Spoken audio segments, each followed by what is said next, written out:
সারা ব্যারাকপুর জুড়ে হয়েছে। একটা মাদ্রালের 33 নম্বর ওয়ার্ড, একটা ব্যারাকপুরের 24 নম্বর ওয়ার্ড, আর একটা ভাটপাড়ার মমিনপাড়া। মাত্র 3টে ঘটনা ঘটেছে। এখানে দলের কোনো অনুমোদন নেই।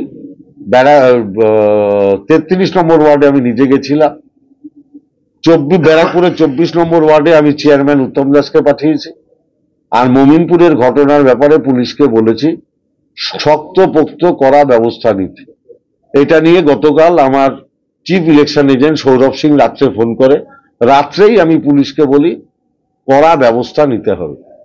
অতএব আপনারা দেখতে থাকুন ফোর্থ কোনো ঘটনা ঘটে কিনা।